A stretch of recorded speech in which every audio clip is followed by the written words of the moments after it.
Hello, my name is Josh Bibby, and this speech is going to be on the clearly overlooked and critical role the ocean plays not only for aquatic life, but also for life as us as humans too. When most people think about what keeps the earth alive, they usually think of things like the forest or the air we breathe. But honestly, the real system doing most of the heavy lifting is the ocean. It covers over 80% of the planet and plays a huge role in regulating climate, producing oxygen, and supporting life. The NOAA even calls it Earth's life support system, which is kind of a wild thing to think about. So today I'm going to be breaking down a few reasons why the ocean is so important: oxygen production, climate change, biodiversity, and how it connects all of us back to it. First off, the ocean literally helps us breathe. I know it sounds silly, but think about it. Tiny organisms called phytoplankton live in these waters, and then what do? They photosynthesize, kind of like a plant on land. Scientists estimate they produce about 50%, so over half of Earth's oxygen, which means every other breath you take is connected to the ocean because it is provided by these phytoplankton. Without them, the atmosphere would completely be different, and not in a good way. Next up, the ocean is basically Earth's built-in climate change system.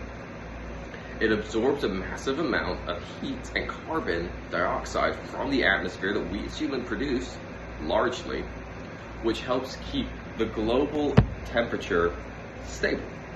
NASA has found out that the ocean absorbs over 90% of extra heat caused by greenhouse gases, carbon emissions, and fossil fuel creation processes. Without it, climate change would hit way harder and way faster than what would have already been seen. Biodiversity and life support are also a key component of all this. And finally, the ocean is just packed with life. From coral reefs to the deep sea creatures, it supports millions of species and entire ecosystems we are still to discover.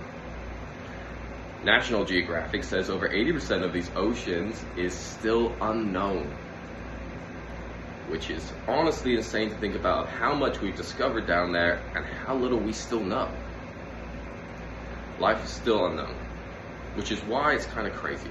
On top of that, humans rely on their food, medicines, and huge parts of global economy from materials we find in either coral reefs per se, or much further down in places like the Mariana Trench, where refined minerals and key components for everyday life is required and found down there.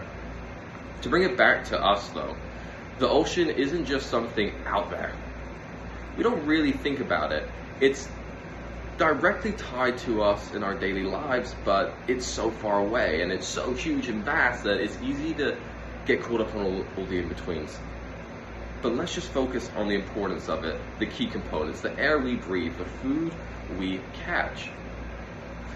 The fish trade is a massive economy and industry, not only for the American people, but for people all around. Many cultures still thrive and survive off of fishing from their local ecosystems. And I mean, to take it away with things like climate change could be seriously detrimental to not only them, but to eventually us as well, as overfishing has been a serious and continuing problem that we face. Now back to the point though, when the ocean is struggling, we feel it on land though, stronger sometimes even. Sometimes temperatures rising and collapsing ecosystems, even the icebergs melting, are something that we will eventually have to feel the wake of. So, yeah, the ocean isn't just water out there. It's a huge part of what helps keep the life stable on the earth and livable. It produces oxygen and obviously helps with climate control through heat absorption, supports life, and deeply connects us humans, whether we notice or not, to the ocean again, as all life realistically stems from it and is supported by it. As marine scientist Sylvia Earle puts it, no blue, no green. Meaning if we lose the ocean, everything else eventually follows. So protecting it isn't just about marine life, it is also about protecting us. Thank you very much for listening to this speech. I hope that you were able to take away something from it, as it is clearly a very important topic, a relevant topic in today's society. So